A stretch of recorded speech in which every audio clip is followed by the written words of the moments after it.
en este culto, que lo único que, que es importante en nuestro culto es la presencia del Señor, porque todo lo demás es secundario. Todo lo que hagamos es bueno, pero si la presencia del Señor no se manifiesta, tenemos que revisarlo. Vamos a orar. Señor, gracias por regalarnos el placer de estar en tu casa esta mañana.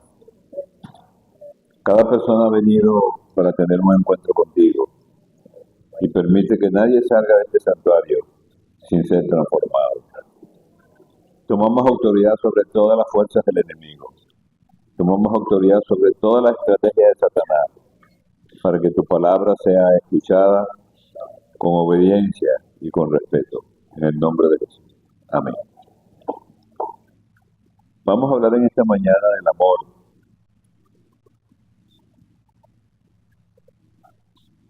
Están mirando raro, sí.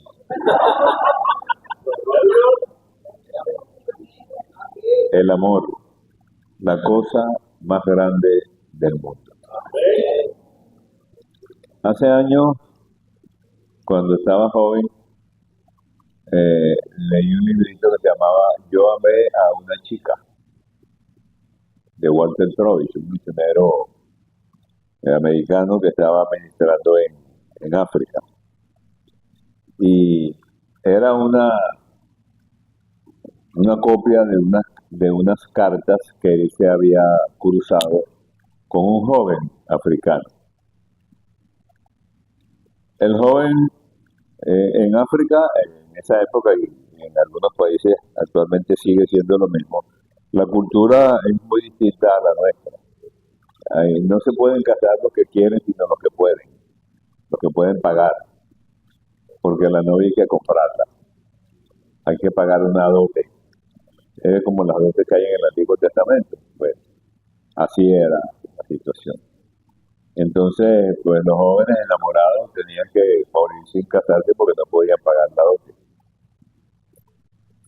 De manera que era bien complicada la predicación del Evangelio en una cultura así. Y entonces él le escribe al pastor Walter y le dice, yo amé a una chica. He cometido lo que ustedes los occidentales llaman adulterio. Y Troves le dice, tú no amaste a esa chica, tú te amaste a ti. Y para satisfacer tu necesidad la usaste a ella. Eso no es amor. Me impresionó mucho eso. Cuando uno se acerca a la Biblia, se va a encontrar con un pasaje de la Escritura que es el examen más severo al cual uno puede someterse. Si usted quiere someterse alguna vez a un examen severo de la palabra de Dios, revise el capítulo 13 de 1 de Corintios. Porque ahí está el examen más complejo que un cristiano pueda presentar. Y si lo pasa, si aprueba el examen, bueno, me avisa. Vamos a trabajar con ese capítulo esta mañana. El apóstol Pablo en el capítulo 12 de Corintios, no lo vayan a buscar ahorita porque después se distraen leyendo. Después en su casa ustedes léanse el 12 y el 13. El 12 porque está el antecedente para poder entender el 13. Pero en el capítulo 12 es un capítulo muy enjundioso donde el apóstol Pablo hace un examen de los dones espirituales. Eso que le encanta tanto a la gente. La gente está loca por tener los dones.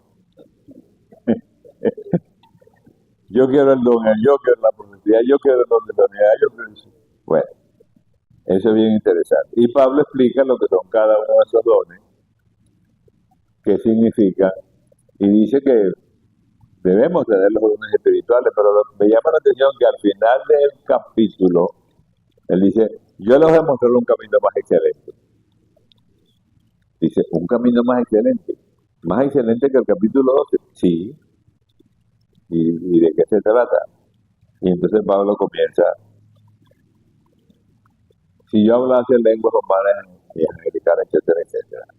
Ese es un capítulo muy interesante porque es un capítulo que tiene tres divisiones naturales.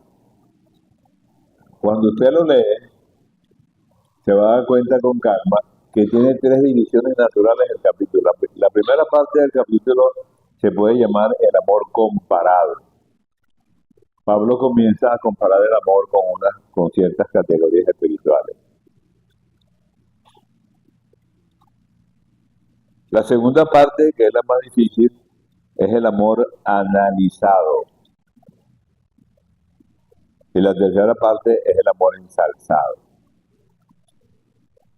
En la primera parte, Pablo comienza comparando el amor con una serie de categorías espirituales que son muy importantes para nosotros, que nosotros las respetamos y las buscamos a veces porque queremos exhibirlas. La gente quiere exhibir sus dones.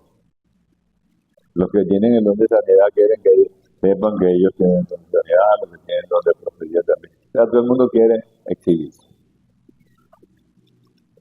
Pablo dice, escuchen lo que el apóstol Pablo dice. Por eso es que él dice que es un camino más excelente. Si yo hablase lenguas humanas y angélicas y no tengo amor, ¿ah? ¿Qué pasa? Soy pura bulla. Es lo que dice. Metal que resuena y címbalo que repite. No sé si aquí utilizan los que venden helados en la calle esas campanitas, que son fastidiosísimas. Pura bulla. Sí, pura bulla, esas campanitas. Tin, tin, tin. Ay, Dios mío. Ya uno sabe que es el heladero que anda por ahí, pero ¿verdad que son fastidiosas? Bueno, Pablo dice, si yo tengo lenguas, si hablo lenguas humanas y angelicales, porque imagínense, hablar lenguas humanas, pero hablar lenguas angelicales, habrá alguien que dice, mis lenguas son angelicales, o sea, no son cualquiera, son lenguas de los ángeles, imagínense usted. Entonces la gente se siente como orgullosa de exhibir eso. Si yo hablo lenguas humanas y angélicas y no tengo amor, soy pura bulla.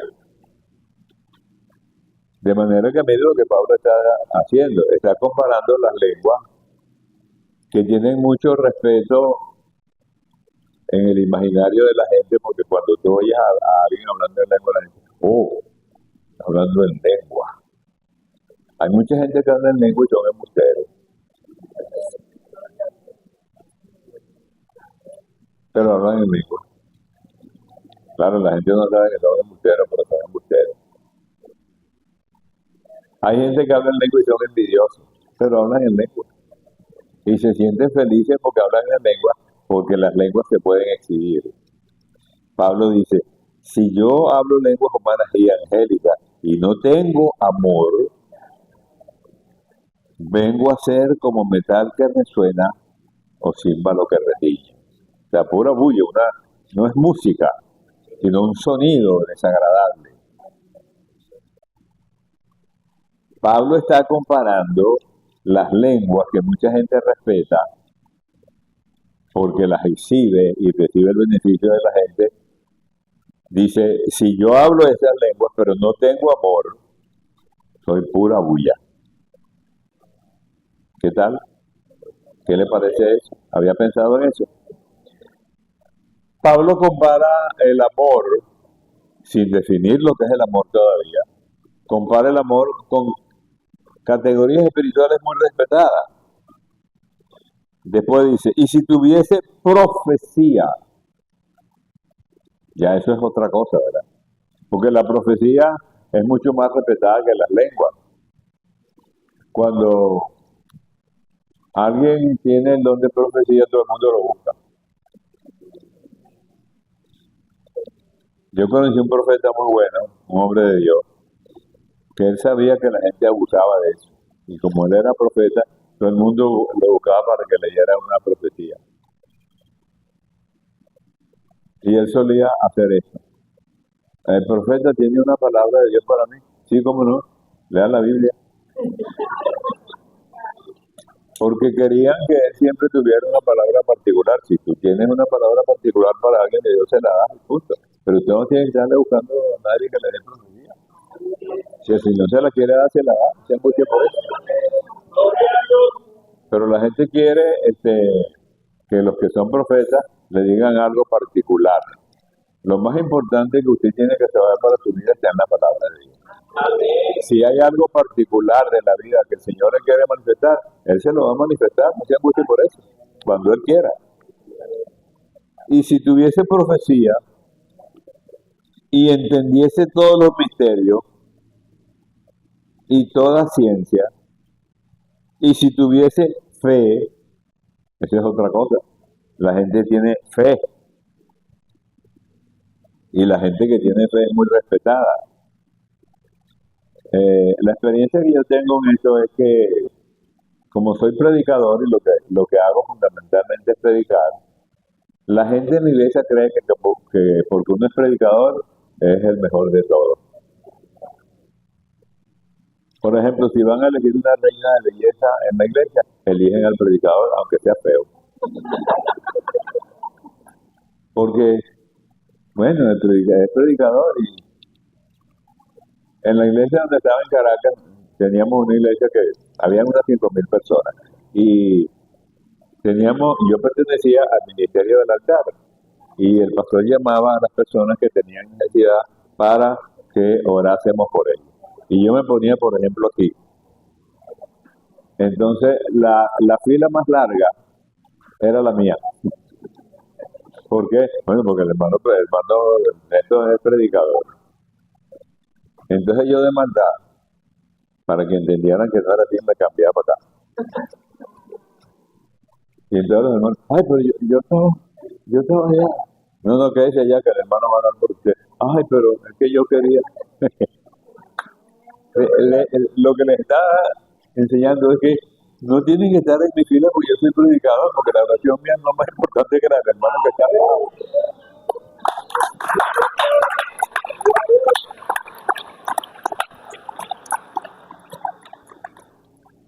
Si tengo fe de tal manera que traslade los montes y no tengo amor, ¿qué dice? Nada soy. ¡Wow! ¡Qué juicio tan severo! No eres nada. Tienes fe y ora por enfermo y te sanan, pero no tienes amor. Nada soy, dice el apóstol Pablo. Y dice más adelante, si repartiese todos mis bienes para dar de comer a los pobres, repartiese todos mis bienes para darle a comer de los pobres, si entregase mi cuerpo para ser quemado y no tengo amor, de nada me sirve. Tremendo.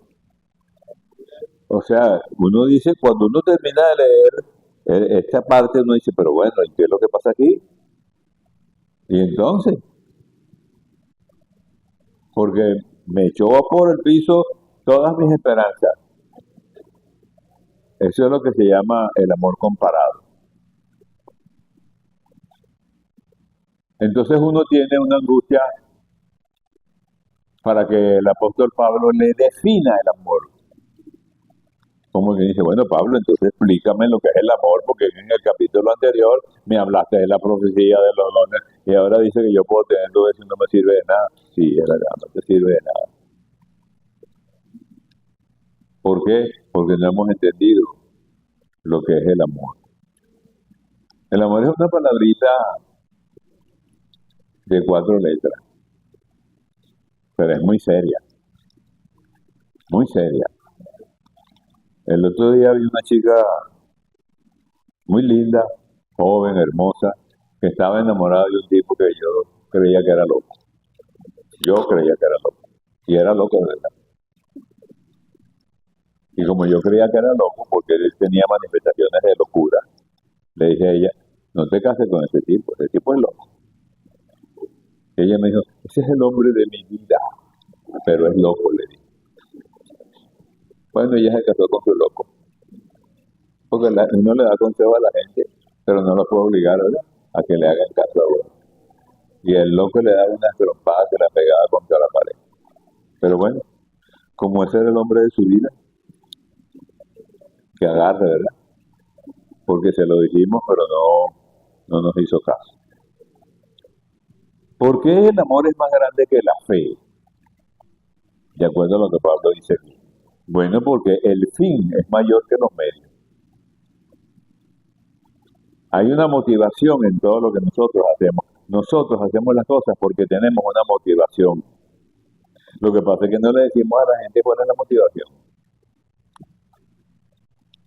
Por ejemplo, hay gente en la iglesia que usted no la saluda. Y hay gente en la iglesia que usted busca saludarlo. ¿Por qué? Revise cuál es la motivación. Porque seguramente, por ejemplo, no nos aprendemos el nombre de las personas que no nos interesan. ¿Y quién es esa señora? Esa es la señora que limpia. ¿Y cómo se llama ella? No sé, es la que limpia. No nos interesa aprendernos el nombre, porque esa señora quizás no nos puede dar ningún beneficio material. Pero si es un empresario, no, ese es el señor fulano de tal ejemplo. Motivaciones. Todo lo que nosotros hacemos está movido por una motivación. Y a veces hay gente que nos cae mal y la saludamos con una sonrisa. Le pelamos los dientes a la gente. Pero por dentro queremos, uy, Dios mío, si yo pudiera. Pero le saludamos y le digo, que el Señor le bendiga. Pura bulla. Motivaciones.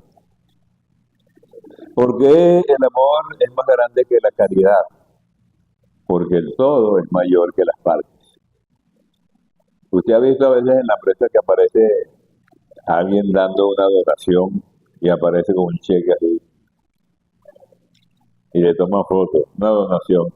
Eso es pura bulla. Muchas de esas donaciones que hacen las empresas las hacen para que le bajen los impuestos. Al bajarle los impuestos ellos están ganando, porque lo que están dando para ellos no es ningún sacrificio. De hecho, es un beneficio. Es un beneficio porque al pagar menos impuestos ganan más. Y la gente dice, qué buenos son. Y Dios dice, eso es pura bulla. A Dios no lo pueden engañar. La caridad no solamente es una pequeña parte del amor, sino que es una de las innumerables avenidas del amor. De hecho, hay mucha caridad sin amor. Al terminar de leer el verso 3, uno queda con la angustia de que cómo Pablo nos va a explicar. Y entonces nos queremos meter en las definiciones. Nosotros queremos que Pablo nos defina el amor. El amor no se puede definir con palabras. Es imposible. Es demasiado denso. Hay algunas categorías complicadas en la vida que la gente nunca las entiende, pero se las aprende de memoria, se aprende de memoria la definición. Les voy a poner un ejemplo. Usted sabe lo que es la ley de la gravitación universal. Esa es una ley que explica cómo Dios se las ingenió para que en la creación no chocáramos unos con los otros. Si no existiera la ley de gravitación universal, nosotros no podríamos estar aquí sentados, estaríamos flotando en el aire, chocando con la pared, con la columna, dándonos cabezazos uno con nosotros. La Tierra chocaría con la Luna, con el Sol, con todo lo que pase. Sería un desastre. Entonces Dios estableció un orden que se llama la ley de gravitación universal. Él no le dio ese nombre se lo pusieron los hombres cuando se dieron cuenta de que era. Dios creó esto hace millones de años. Los hombres lo descubrieron muchísimo después, lo estudiaron y le pusieron un nombre. Entonces los físicos dicen que la ley de la gravitación universal es que la materia atrae a la materia en razón directa al volumen de su masa y en razón inversa al cuadrado de la distancia. ¿Lo entendió? Yo tampoco. Pero así me lo enseñaron en física de tercer año y yo me lo aprendí. Y cuando me preguntaban la ley de la gravitación, yo lo ponía y me ponían una buena nota, pero yo no entendía eso. O sea, es una hipocresía social de aprendernos definiciones que no entendemos. Lo ideal es que uno pueda entenderlas. Después uno se pone, ¿verdad? Me puse a buscar la cosa y me di cuenta de qué se trataba. Por ejemplo, el Sol es más grande que la Tierra, atrae a la Tierra, pero la Luna es más pequeña que la Tierra y la Tierra atrae a la Luna, pero la Luna está entre la Tierra y el Sol. Entonces está ahí metida entre esos dos gigantes. Los dos la atraen. ¿Por qué el Sol no la atrae más, aunque es más grande? Porque está más lejos. Por eso dice, en razón directa, volumen de su masa y en razón directa inversa al cuadrado de la distancia. O sea, mientras más grande es, más atrae, pero tienes que tomar en cuenta la distancia. Una persona que es analfabeta no va a flotar porque no entiende eso. Porque aunque no entiende y no la puede explicar, se beneficia de la ley que Dios creó. Estas son las leyes universales. El gran economista checo Schumpeter, una señora se le acerca para que le explique qué es la inflación. Usted sabe que la economía es una ciencia casi religiosa, casi metafísica, ¿no? Los economistas hablan en unos términos que yo no sé si ellos lo entienden a veces, pero son términos muy complejos porque la economía es una ciencia muy difícil, es una ciencia social y además es una ciencia matemática. Entonces, explicarle a una señora lo que es la inflación en términos que ella lo entiende es bien difícil. Pero Schumpeter, que era muy genial, le dije, mire señora, se lo voy a explicar. Cuando no hay inflación en un país, usted va al mercado con el dinero en el bolsillo y trae la comida en una bolsa grande. Cuando hay inflación, usted va al mercado con un dinero en la bolsa grande y trae los alimentos en el bolsillo. ¿Entendió? Sí. Ella lo entiende. Esa no es una explicación científica ni técnica de lo que es la inflación, pero ella lo entendió, porque se lo puso en términos sencillos. O sea, una definición fácil de comprender. Bueno, eso es lo que hace justamente el apóstol Pablo. Y eso fue lo que hizo Cristo. Por ejemplo, Cristo era muy práctico en su ministerio. Cuando Cristo iba a sanar a alguien, le decía, tus pecados te son perdonados. Entonces venían los teólogos, los fariseos, los escribas, los reverendos, los pastores, los sabelotodos. Tú no tienes poder para perdonar pecados. ¿Quién tiene poder para perdonar pecados? Y miren lo que hizo Cristo. Para que vean que yo tengo poder para perdonar pecados, les voy a plantear esto. ¿Qué es más fácil? Decirle a una gente, tus pecados te son perdonados, o decirle, levántate y anda a un paralítico. A ver, porque decirle a una gente, tus pecados te son perdonados, se lo dice cualquiera. Porque tú no puedes comprobar que esos pecados son perdonados. Los pecados no pesan, no son físicos. Pero decirle a un paralítico, levántate y anda, es otra historia. Porque si tú le dices, levántate y anda, y el tipo no se levanta, quedas en ridículo. Entonces Cristo hizo el milagro y le dice, para que sepan que yo tengo poder para perdonar pecados, le dice al paralítico, levántate y anda. El paralítico se levantó. ¿Se dan cuenta? Tengo poder para perdonar pecados.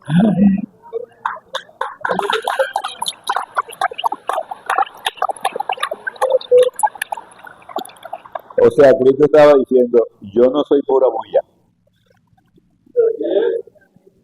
Yo estoy diciendo que tengo poder para perdonar pecados y se los estoy demostrando prácticamente con algo que ustedes están viendo, diciéndole, o sea, lo que le estaba diciendo, vengan ustedes y díganle que se pare, a ver si se para. Porque eran puros habladores de pistolada.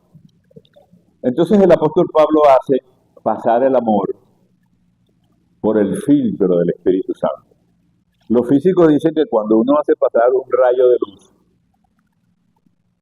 en un cuarto oscuro, hay un huequito por allá y pasa y entra un rayito de luz. Y uno tiene un prisma, ¿verdad? Un prisma de cristal. O sea, una base como una especie de pirámide, pero de vidrio. Y entonces cuando esa lucecita llega al prisma, por el otro lado sale la luz descompuesta. Y uno cree que la luz que entró es blanca, pero la luz no es blanca. ¿Usted sabe cuál es el color de la luz? Usted sabe que cuando llueve sale el arcoíris, ¿verdad? Y el arcoíris no es otra cosa que la luz del sol pasando a través de millones y millones y millones de gotitas cristalinas, y por eso es que sale el arcoíris. Del otro lado aparecen los 7 colores del espectro. La luz no es blanca, la luz es amarilla, azul, roja, verde, morada, de todo. Ese es el color de la luz. Bueno, eso es lo que va a hacer Pablo ahora con el amor. Él nos va a definir el amor, no con palabras, sino con conductas.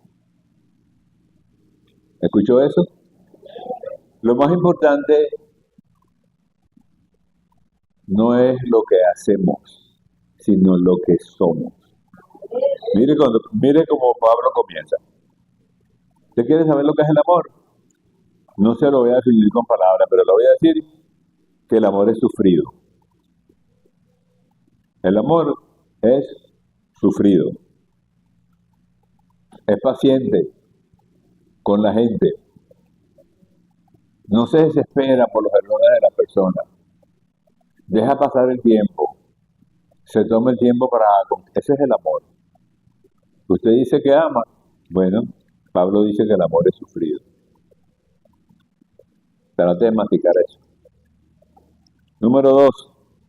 El amor no es envidioso. ¿Escuchó eso? El amor no es envidioso. ¿Sabes lo que es la envidia? La envidia es un pecado evangélico. Porque se mete en la iglesia y nadie se asusta. La envidia para el común de la gente no es un delito, pero es un pecado. Usted nunca va a ver que se llevaron preso a un vecino. Porque se llevaron preso al vecino, a la policía se lo llevan cosas. No, que él es envidioso. No, los envidiosos no se lo llevan personal. Los envidiosos están en la iglesia. Hay predicadores envidiosos que le tienen envidia a otro predicador porque es más famoso, porque lo invitan más porque es internacional.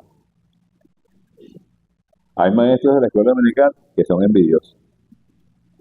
Hay cantantes en la iglesia que son envidiosos. Hay músicos que son envidiosos. O sea, la envidia es un pecado que se cuela entre la gente. En la Biblia hay un hombre envidioso porque la Biblia, el Espíritu Santo, no esconde los errores de la gente que pasa por la Biblia. Uno cree que todas las personas que están en la Biblia son santos. No, Satanás también es un personaje bíblico y no puede ni siquiera ser santo. Pero Asaf dice en el Salmo 73, quejándose con Dios, Asaf era un líder de la adoración y alabanza. Dice, tuve envidia de los arrogantes. Dice, tuve envidia de los arrogantes, de los impíos que están gordos, tienen plata, y yo que estoy aquí siguiendo, ando buscando para completar la quincena. Pero esos sinvergüenza, bandidos, ladrones, tienen de todo. ¿Qué pasa conmigo, Señor? ¿Qué es lo que pasa? Y llega al extremo de decir, en vano he limpiado mi corazón. O sea, ¿de qué me sirve ser cristiano? ¿De qué me sirve ser judío? Y en el versículo 17, él recapacita y dice, hasta que entrando en el santuario de Dios, comprendí el fin de ello. O sea, lo que estaba diciendo, o sea, la envidia me estaba carcomiendo, y me estaba carcomiendo porque estaba fuera del altar, porque estaba fuera de la devoción. Y cuando me reconecté con la devoción con Dios, fue que pude entender. Porque nosotros nos dejamos llevar por las cosas que nos rodean y nos olvidamos de que Dios está con nosotros siempre, siempre, siempre. No importa lo que pase. Tuve envidia de los arrogantes. El amor, número 4, el amor no es jactancioso. El apóstol Pablo compara el amor con 15 categorías. Número 4, el amor no es jactancioso. No se jacta, no se ensoberbece por el aplauso, no es charlatán, no es ostentoso. Hay gente que uno los invita a ministrar en la iglesia y y ponen condiciones. Hay cantantes que tú lo invitas a predicar y te dicen que yo necesito esto, quiero esto. Yo no me imagino al apóstol Pablo haciendo eso. No me imagino a Pedro, a Santiago. No me imagino a Jesús de Nazaret haciendo eso. Esa cara así como de perdona vida. Como que yo lo tengo todo y por eso la gente me busca, porque yo soy bueno en lo que hago. Y pongo así la nariz parada y miro a la gente tangencialmente, como si yo soy una cosa del otro mundo. No, hermano. Los dones que tenemos no son de nosotros, son del Señor. Todo lo que tenemos es de Dios.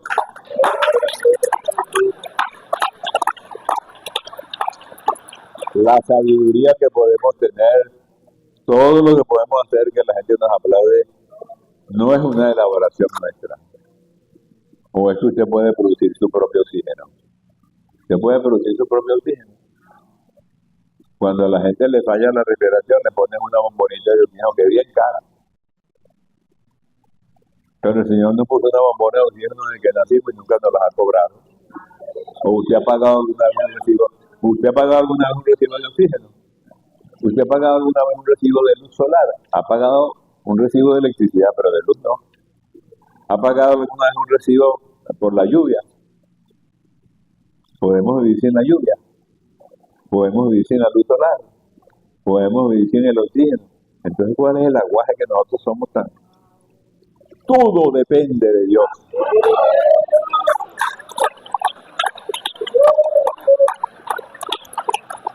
Nuestra vida depende de Dios. Número 6. Número 5. El amor no se envanece. El amor no se envanece. Pero antes se me olvidó un ejemplo de el amor es afable, es generoso. Benjamín West, un pintor gringo, dice que cuando él estaba pequeño, su mamá fue a la tienda y lo dejó con su hermanita en la casa. Y él tenía una acuarela. Y cuando la mamá se fue, él sacó la acuarela y empezó a pintar. Y pintó la pared, el piso, los muebles, la cara de la hermana. Es un desastre. Llenó toda la casa de pintura. Y cuando la mamá viene de la tienda, lo ve que está lleno de pintura, la cara de la hermanita, el vestido de la hermanita, el mueble, el piso, las paredes, y la mamá se le queda mirando. Se agacha, se arrodilla, y cuando ella se agacha y lo arrodilla, ella se da cuenta que tiene una hoja, pero la tiene así, escondida, que la mamá no la vea. O sea, como todos los niños. Yo no tengo nada aquí. Y tiene la vista así. Y la mamá lo abraza y le da un beso. Cuando la mamá lo besa, él saca la vida y se la enseña a la mamá. En la vida estaba la cara de su hermana, perfecta. Una obra de arte. En el único lugar donde no había pintura regada era en esa hoja. O sea, él echó pintura por toda la casa para pintar la cara de su hermana. Y él dijo después que de viejo, el beso de mi madre me convirtió en pintor.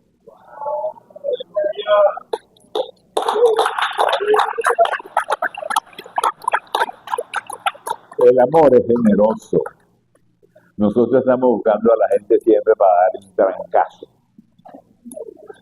Nosotros estamos esperando que la gente cometa un error y cuando un hermano en la iglesia comete un error, nosotros lo metemos en el basurero de la iglesia. Y a veces lo metemos en el cementerio de la iglesia. Porque la iglesia tiene un cementerio y tiene un basurero. Y cuando alguien comete un pecado, lo tiramos en el basurero. Ni oramos por él. Esa persona se arrepiente y se va para el cielo. Y cuando nosotros estemos en el cielo, pero bueno, ¿y qué pasó? Bueno, que el Señor lo perdonó. ¿Por qué? Bueno, porque el Señor perdona a que se arrepiente. El Señor no le va a pedir permiso a la iglesia para perdonar a los pecadores. ¿Y saben qué? Hay una cosa que la iglesia no sabe, porque la iglesia no sabe perdonar. No sabe perdonar, no hemos aprendido a perdonar. Hay gente que ha estado años haciendo eso en la iglesia, inclusive líderes, y estuvieron años pecando y adorando, pecando y predicando, pecando y cantando, pecando y todo. Y nadie los descubrió, nunca los descubrieron. Pero ellos se arrepintieron. Y como se arrepintieron,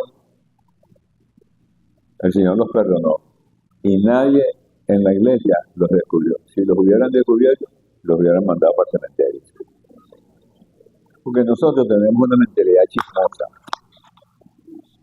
Cuando Pedro llega a nuestra imaginación, a nuestra mente, la palabra Pedro, ¿en qué piensa usted? ¿Ah? Digan la verdad. ¿Qué lenguaje es tú? Nadie piensa el que caminó sobre las aguas. No pensamos en eso. Pedro negó al Señor porque fue el único que estaba junto al Señor cuando lo pusieron preso. Todos los demás se fueron, él se quedó cerquita. Y lo negó porque, bueno, era difícil, porque lo iban a matar. Y el Señor se lo avisó, pero él no le hizo caso. Cuando Cristo se aparece en el mar de Galilea, ya Cristo está resucitado. Los discípulos están ahí acomodando sus barquitas para irse a pescar otra vez, porque ya esto se acabó, ya Cristo se fue, ya ascendió, así que hay que seguir con lo nuestro. Y se aparece Jesús. Y Pedro lo ve, vivito y coleando, sin cruz y sin sangre y sin latigado, caminando y dice, ay, Dios mío, mira quién viene ahí. Me imagino que si Pedro dice, ay, Dios mío, quién apareció ahí. Apareció Cristo. Ese viene a cobrarme, segurito que viene a cobrarme. Es lo que uno pensaría, ¿verdad? Es como que Cristo le iba a decir, muy bonito, te quedó, me negaste, sin vergüenza, incrédulo. No, Cristo le dice, Pedro, tú me amas.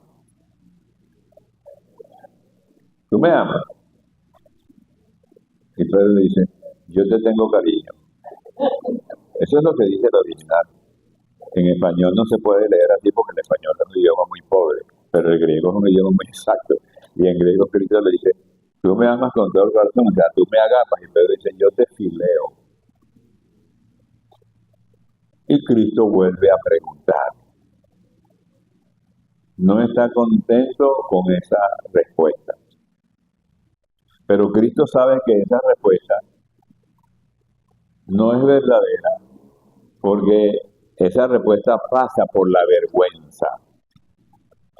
Es como que una mujer encuentre al marido con otro y le diga, mi amor, ¿tú me amas? ¿Cómo le dice que sí si está la otra allá al lado? Eso es lo que Pedro está sintiendo. Bueno, yo te tengo cariño. Y Cristo le responde, le pregunta la segunda vez. Y cuando le pregunta la segunda vez, él le dice lo mismo. Pedro llega como a desesperarse y Cristo le pregunta la tercera vez. ¡Wow! Y es como si Pedro dijera, ¿qué le pasa al Señor? El Señor sabe que yo lo amo, ¿por qué me pregunta eso? Pero ¿cómo le digo que me equivoqué? ¿Me amas? Y Pedro le dice, Señor, tú sabes todas las cosas. Tú sabes que te amo, o sea, tú sabes que te amo, yo sé que te negué y tal, que te yo, pero tú sabes que te amo. Ok, apacienta mis corderos. Ya. Cristo no le dice, bueno, tienes una disciplina hasta 1930, hasta el milenio. No, apacienta mis corderos. Y Pedro se convierte en el más grande líder del Evangelio después de Cristo. Pero cuando nosotros pensamos en Pedro, pensamos en el que lo negó. Qué manía de acordarnos de los pecados de la gente. No decimos que el único hombre después de Cristo que caminó sobre las aguas fue Pedro. El líder de Pentecostés que le predicó a una multitud burlándose. El hombre del concilio de Jerusalén. El hombre que hizo la bisagra con Cornelio para que el judaísmo entendiera que el evangelio no era para ellos nada más, sino para toda la humanidad, para nosotros que somos la iglesia gentil, que somos mucho más grandes que la iglesia judía. Pedro fue el hombre que Dios usó para todo eso. Y sin embargo, nosotros nos acordamos únicamente que Él dejó al Señor, como si eso fuera lo único que Él hizo en la vida. Bueno, ese es el problema con el amor. Bueno, el amor no se envanece. Guillermo Caray, el gran hombre de las misiones, llegó a ser nombrado Lord de la cultura inglesa, y él cuando era muchacho era zapatero. Y una persona, esas que quieren sacarle los trapitos al sol a los demás para avergonzarlo, lo encontró en una fiesta muy elegante en el Palacio de los Reyes y le dijo: señor Carey, delante de todo, tengo la información de que usted cuando estaba muchacho era zapatero. No, amigo mío, no llegué a ser zapatero, solamente llegué a ser remendón. Ajá, y si fui zapatero, ¿cuál es el problema? Si fui zapatero, si fui remendón. O sea, el amor no trata de esconder aquellas cosas que lo avergüenzan a usted de la vida, porque usted ahora es rico y antes era pobre. Era pobre, sí, era pobre, me está muriendo de hambre, pero ya no, ahora tengo un trabajo, tengo una empresa. El amor no es presuntuoso. El amor no exhibe las características que usted tiene. El amor deja que la gente las descubra. El amor no busca lo suyo, no es egoísta. El amor es desinteresado. El amor no se irrita, dice Pablo. No guarda rencor, no es quisquilloso, no es busca pleito. Hay gente que anda buscando en las historias a todos los demás para descubrir de todos los errores que... No, porque son en el año 1946, no, eso hace muchos años, hermano, por Dios. Sí, pero yo supe que él hizo tal y tal. Ahora, ellos están llenos de pecado, pero no se acuerdan de lo suyo, sino de lo de porque es fácil mirar hacia los lados. El amor no guarda rencor, no guarda un registro de las equivocaciones de los demás. Gente que le dice a la gente así: te llevo tres, la próxima no te perdono. Imagínese usted. ¿Cuántas veces ha pecado usted? ¿Eso qué significa?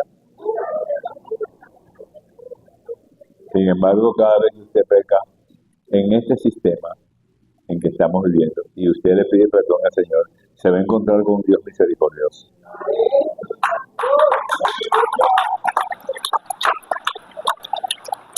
Hay gente que no se perdona, hay gente que comete un pecado y viven angustiados porque no creen en el perdón. Pero déjame decirte, no importa el pecado que hayas cometido, si se lo confiesas al Señor, Él te perdona. Y olvídate de lo que digan los demás. El amor no se goza en la injusticia, no compara, no se goza del mal ajeno. A veces nos dicen a nosotros: tú sabes que fulanito de tal tiene cáncer. Ajá, yo sabía. Juicio de Dios. Lo que se está alegrando por el mal del otro. Si tiene cáncer, ¿qué debo hacer? Fulanito tiene cáncer, caramba, qué problema. Vamos a orar por él para que el Señor... No, es que ese es un bandido, es un sinvergüenza. Por eso es que le dio cáncer. No se meta en eso. Ese es un problema de Dios y él. Pídale a Dios misericordia porque esa persona que tiene cáncer sea libre. Eso es el amor. Todo lo sufre. Se goza en la verdad. Todo lo soporta. Todo lo cree. No significa que es ingenuo, sino que si usted le dice a una persona algo, la persona debe creerlo. Porque yo asumo que usted está actuando de buena fe. No, déjame buscar un detective privado para no me quiere nada. Si le dijo que sí, sí. Y si la persona le mintió, bueno, dígase, mire, tú me mentiste el otro día.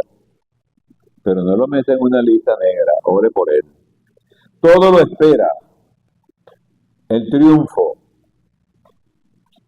Hay gente que le dice a los hijos: tú no sirves para nada. No le diga nunca a un hijo eso. Yo perdí a mi padre cuando yo tenía 5 años. Y a los 8 años, una señora que nos estaba criando me dijo a mí, tú no sirves para nada. Yo le hice así, porque yo sabía que Dios me había escogido para predicar. Y me importó un pepino lo que ella dijo, porque lo que ella dice no es más importante que lo que Dios estableció. Yo nací de una familia muy pobre, mi papá tenía 49, mi mamá 36, con 7 muchachos cuando ellos murieron. Quedamos en la calle, porque la casa estaba hipotecada, quedamos en la calle, no teníamos tío ni abuelo ni nada, no teníamos familia, quedamos en la calle. Yo nunca tuve que pedir comida, siempre tuve comida, siempre tuve un techo, siempre tuve protección. Tuve un correccional en la casa de esta señora que me apretó la tuerca, porque Dios sabía que yo necesitaba dirección. Tuve un triángulo de seguridad, vivía aquí, cruzaba la calle y tenía el colegio, y cruzaba 2 cuadras y tenía la iglesia. Y durante 8 años, casa, colegio, iglesia, no me salí de ese triángulo. Y a los 14 años recibí vida al Señor. Y a los 16 años comencé a predicar. Yo tengo que darle gracias a Dios por eso. Porque las condiciones en las cuales yo vine al mundo eran muy difíciles. Eran las condiciones para ser un delincuente. Y el Señor me escogió para que yo predicara el Evangelio. Sin papá y sin mamá. Todo lo espera el triunfo. No se ríe del mal ajeno y todo lo soporta. Bueno, aquí hay 15 características. Pablo está diciendo, tú amas, bueno, aquí está el examen. Y yo le recomiendo que usted agarre este capítulo y empiece a examinarse con cada una de estas cosas delante del Señor. No se ponga a examinar a los demás. Olvídese de la vida de los demás. A usted no le interesa la vida de los demás. Usted no va a dar cuenta por la vida de los demás. Ore por los demás. Pero para examinarse, examínese usted. No se ponga así, no, pero aquel hermanito es así, él es chismoso. No, olvídese de eso. Ore para que no sea chismoso, pero trate usted de no ser chismoso. Examínese a la luz de la palabra de Dios. Por eso digo que este es el capítulo más difícil de la Biblia, porque es un examen que el Espíritu Santo te está dando para que te examines a la luz de la palabra de Dios. Y lo que viene ahora es el amor ensalzado. El amor nunca deja de ser. Las profecías se acabarán, las lenguas se acabarán. Para que usted quede profecías en el cielo, para que usted quede lenguas en el cielo. La ciencia se acabará porque en parte conocemos y en parte profetizamos, mas cuando venga lo perfecto, entonces lo que es en parte se quitará.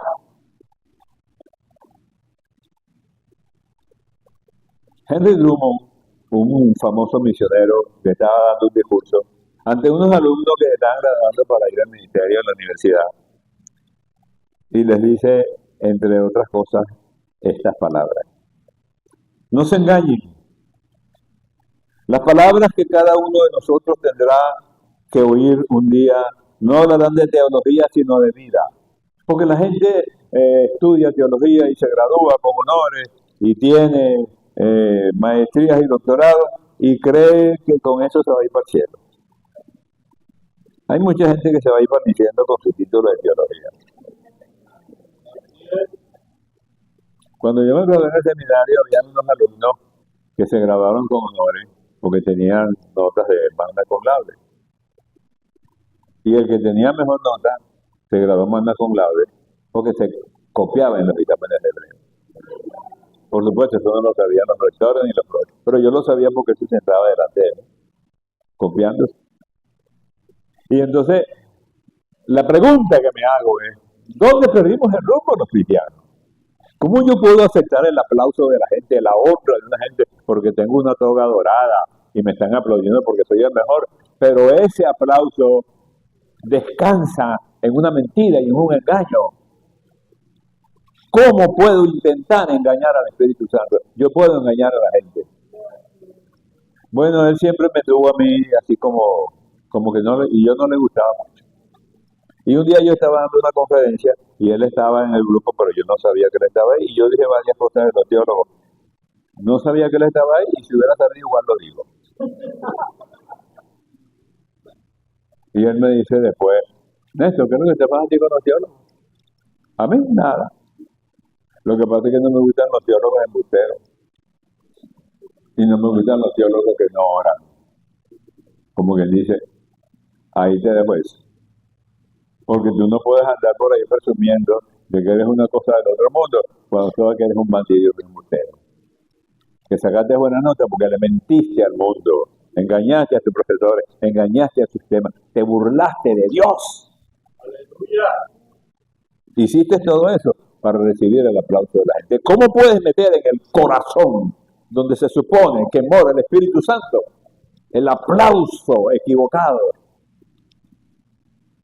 de una multitud que cree que tú eres bueno, cuando Dios sabe y tú también sabes que eres un bandido? Esas son las cosas que debemos, hermano, son duras de decir. Eso no se puede decir con elegancia. Usted no le puede decir a una persona que es embustera con elegancia. Bueno, es que tú lo que pasa es que ocultas la verdad. No, tú eres embustero, chica. No trate de ponerle palabras bonitas al amor. Las palabras que oiremos en el reino de los cielos no tendrán que ver con la teología ni con nuestra vida. No vamos a impresionar al Señor con nuestros títulos de teología, con nuestra experiencia ministerial, con los libros que escribimos o con la fama que tenemos. Eso al Señor no lo impresiona. No impresionaremos al Señor en el reino de los cielos hablándole de nuestra santidad, sino de los hambrientos y de los pobres que atendimos cuando no pudimos pasar al lado de ellos indiferentes. No hablaremos sino de hambrientos y de pobres. No ostentaremos credos y doctrinas, sino amparo y abrigo. No de Biblias y de libros de devoción, sino de vasos de agua fría dadas en el nombre de Cristo. Aparecerán algunos en el reino de los cielos tratando de impresionar a Dios y le dirán, cuando se den cuenta de que no están en la lista. ¿Qué pasó, Señor? Pero, ¿por qué no estoy en la lista? ¿Cómo que tú te llamas? No estás aquí. Tiene que ser un error, busca bien ahí, Señor, porque es que yo era profeta, yo era reverendo, yo era vicepresidente del concilio. No está. Ajá, y entonces, bueno, para el otro lado. Porque no es eso lo que le vamos a exhibir al Señor. Decía Henry Drummond, ante el Hijo del Hombre, a los alumnos, ante el Hijo del Hombre es ante quien las naciones del mundo tendrán que comparecer. En presencia de la humanidad seremos acusados. Y bastará esa manifestación misma, la vista de este espectáculo, para juzgar silenciosamente a cada uno. Aquellos a quienes hayamos encontrado y ayudado estarán allí. Allí se encontrará la muchedumbre de aquellos que hayamos tratado sin piedad. Aquellas personas que miramos tangencialmente porque no son importantes, con negligencia y con menosprecio. No habrá necesidad de otros testigos. No se lanzará otra acusación que la falta de amor. La teología no servirá para nada, la experiencia no servirá para nada, el amor es lo que servirá.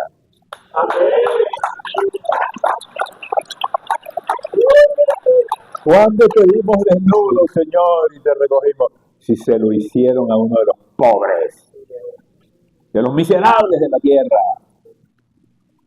de los que comen galletas de tierra, como en Uganda, dice Dante Gaebel.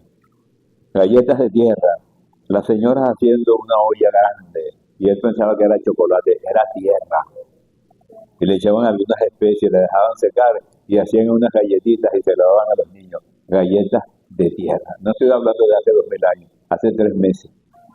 En Uganda, la gente comiendo tierra. Y usted se come su desayuno y cree que todo está bien. No, hermano, hay gente comiendo tierra. En mi país, Venezuela, hay gente comiendo de la basura. Uno de los países más ricos del continente. Y hay gente, mientras usted está desayunando con su buen desayuno, hay gente que está comiendo lo que consigue de la basura. No podemos ver a esa gente con indiferencia. Ay, está comiendo la basura, señor, reprenda al diablo. Ni reprenda nada, dale de comer. Devuélvete. Dale un desayuno. Invítalo. Porque eso es lo que el Señor va a examinar cuando esté en el reino de los cielos. No os engañéis. Las palabras que cada uno de nosotros tendrá un día que oír no hablarán de teología, sino de vida. No de iglesia ni de santos, sino de los hambrientos y de los pobres. No de credo o doctrina, sino de amparo y abrigo. No de Biblia o de teología, sino de vasos de agua fría dados en el nombre de Cristo. Voy a terminar leyéndoles un poema de Juan Jesús Cornelio, un poeta episcopal cubano. Sí, se llama Enseñar. Escúchenlo. Si es cierto que me amas, no pongas en mis manos el pez que otros pescaron a fuerza de bogar. No quiero ser tu esclavo, quisiera ser tu hermano. Levántame y camina. Enséñame a pescar. Si es cierto que me amas, no cubras mis harapos con telas que otras manos tejieron. Es mejor que sientas el orgullo de ver sobre mis hombros el paño que mis dedos hicieron con amor. Si es cierto que me amas, el pan que otros ganaron no pongas en mi mesa gratuito, por favor. Invítame a los campos, entrégame un arado, que el pan es más sabroso, mezclado con sudor. Si es cierto que me amas, no trates de narrarme la historia de otros hombres si están sobre el papel. Despiértame a la vida, tú puedes levantarme. Invítame a la escuela, enséñame a leer. Si es cierto que me amas y sientes en el alma la paz y la esperanza que ha puesto en mí tu Dios, ayúdame a ser bueno. Yo anhelo tener calma. Enséñame la senda del bien y del amor. Si es cierto que me amas, estréchame la mano, enfréntame a la vida y anímame a luchar. Ayúdame a ser libre. Yo quiero ser tu hermano. Que amar no es sentir lástima, amar es enseñar. Póngase de pie, por favor.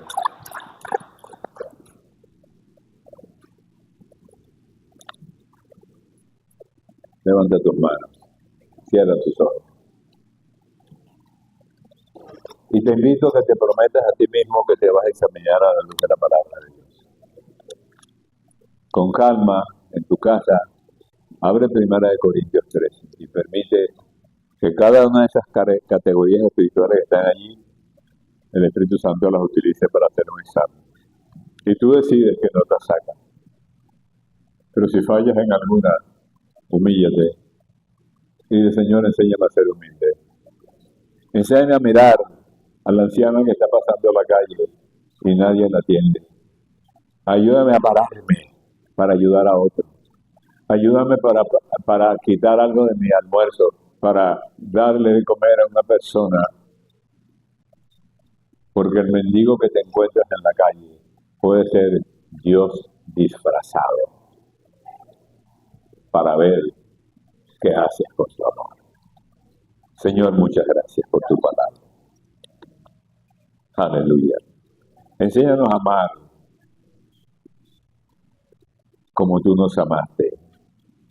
Enséñanos a responder como tú respondes. Siempre que venimos ante tu presencia, nos vamos a encontrar con un Dios que está esperándonos para bendecirnos, para perdonarnos. Enséñanos a ser iguales, Señor. Enséñanos a no juzgar a los que pecan, porque nosotros también somos pecadores. Danos un corazón sencillo, un corazón humilde, un corazón que se quebrante, un corazón lleno de amor. Recibe toda la gloria, Señor, toda la honra, toda la alabanza, toda la adoración. Y gracias por la declaración de tu palabra. En el nombre de Jesús. Amén. Dios los bendiga, hermano. Gracias.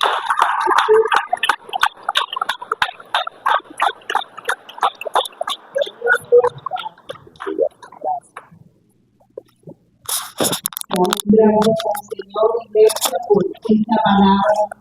Estamos despedidos, vamos bendecidos y vamos a revisarlo. Amén.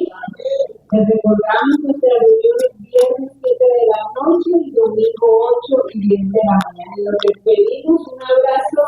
1, 2, 3. Dios les bendiga. Les amamos.